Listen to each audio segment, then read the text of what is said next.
The Great Wall is here. Carice Van Houten discusses Melisandre's new outlook and mission on Game of Thrones, and Jimmy Whelan discusses Yara's mindset. When Jon Snow sent Melisandre packing last season on Game of Thrones, we didn't know whether we would ever see the Red Priestess again. As a fan of her character, I had hoped she still had a part to play, so it was a pleasant surprise to see her turn up at Dragonstone on Sunday night during Episode 2, Stormborn. In an interview with The Hollywood Reporter, Carice Van Houten shares some insight into her character and where Melisandre's story is headed this season. In other news, Jimmy Whelan chats about Yara's take on her brother's most recent and highly divisive betrayal. Van Houten was as unsure about Melisandre's fate as the rest of us after her exile from Winterfell, but she is happy to part of the action again. I was a little bit afraid. The last time I had a conversation with Jon Snow and what's his name, Davos, it didn't really look good for me.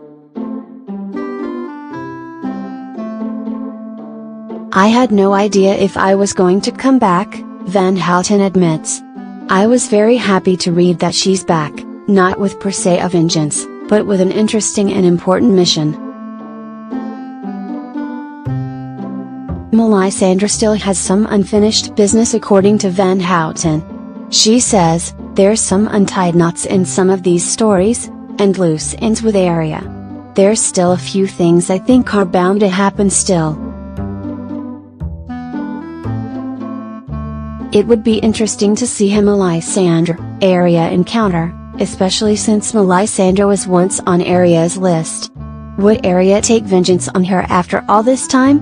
Both women have gone through significant changes since they last saw each other. Only time will tell how that affects any reunion between the two.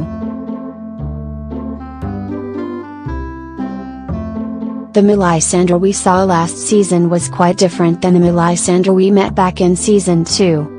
She began Season 6 defeated and unsure of herself, then after raising Jon from the dead she was exiled for burning Shireen. How has that affected her? She knows now that she has to completely look at this from a different point of view, Van Houten explains. She slowly regains her confidence. Not so much her own confidence, but maybe her faith. She sees herself as a vessel. I don't think she's in it for her own gain. I don't see her as a selfish person, per se. I think she regained some of her power and confidence after Jon Snow came back to life, and she leaves Winterfell more heartbroken for the world than for herself. Everything Melisandre has experienced has altered her in her worldview, as we will see this season. She's more realistic and self-aware in that sense, and it's as if she can look at herself better now. She doesn't have that fanatic point of view. It makes her, to me, more interesting to play, Van Houten says. She also has a mission, and sees Daenerys as an instrumental player. Melisandre has respect for her. At this point, she's just thinking, what do we need to do in order to stay alive? What do we need to do to stop the world from fucking ending, really? She's very serious about bringing the right people together in order to direct some of it, at least. I do think she knows more about what it means, what's going to actually come. She's seen it.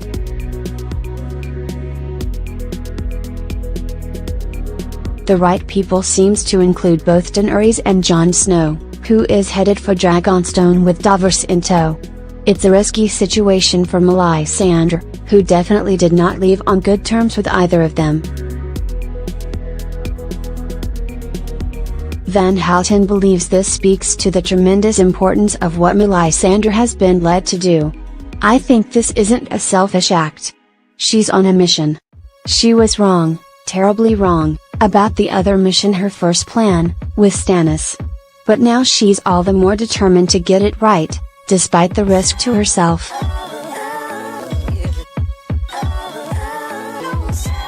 The trials of the past 2 seasons, combined with the revelation that Melisandre is much older than she appears, have altered the way Van Houten approaches her character. We haven't seen her tell that to anyone, but she's more transparent now. She's becoming nicer, which we would say is a good thing from the human point of view. Perhaps, but being nice can be a dangerous thing in Westeros, as Van Houten admits. She might get too vulnerable for it. That's my personal view of it. Who knows? She might be getting toward her end. She might be dying for all we know.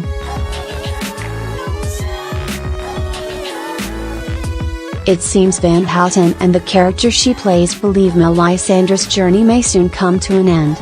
It's dangerous to say, but I feel sorry for her. I think she feels like she's in her last days. But I can't predict anything. With the White Walker threat looming ever closer, time may be short for everyone on Game of Thrones.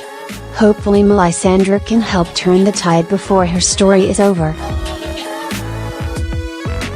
The entire interview is worth a read, so check it out at The Hollywood Reporter. In an interview with Newsweek, Gemma Whelan shares her interpretation of Yara's reaction to Theon's and less than heroic exploits at the end of Stormborn. Was Yara angry at her brother's betrayal, or did she understand why he reacted the way he did? According to Whelan, it's a bit of both. She feels betrayed, but I think she gets it, Whelan says. The one thing about Yara is that she loves her brother. She's really upset at this point that they're defeated, and she sees that he gets spooked and has no choice but to save himself. Whelan is also aware of the dialogue that this divisive plot development has inspired online. I think people have made some really good points on social media. I follow what people say and it's true, he has PTSD. He gets spooked. He can't do anything to help her at that stage. I don't know if he has the thought, if I quit now, I can save her. I think he does have PTSD, and afterwards he will be pissed at himself. He might do something about it, and you never know. She expands on this in another interview with Hollywood Reporter. I don't think she feels like he's abandoning her, she said. I think she feels like he's having a terribly traumatic time, there's nothing he can do, and maybe just maybe he's jumping ship now so he can come back and do some good. Ultimately, I think she's devastated. She's completely helpless now, and so is Theon. She's in the hands of her psychopath of an uncle, and she has no idea what's going to happen next. Speaking of Yara's uncle, Whelan has nothing but kind words for Paolo Asbeck. He's an absolute puppy dog and a dream to work with, she says. We would fight, and he would say, "Are you okay? Was that too hard?" And I was like, "No. Go for it. Grab me. Push me. We need to make this realistic." We had great communication and a great relationship. I was very pleased to be working with him. As for what lies ahead for Yara, and Whelan's not giving anything away, but she isn't denying the bleakness of her character's situation. It's not looking good. Laughs, but I can't say anything else.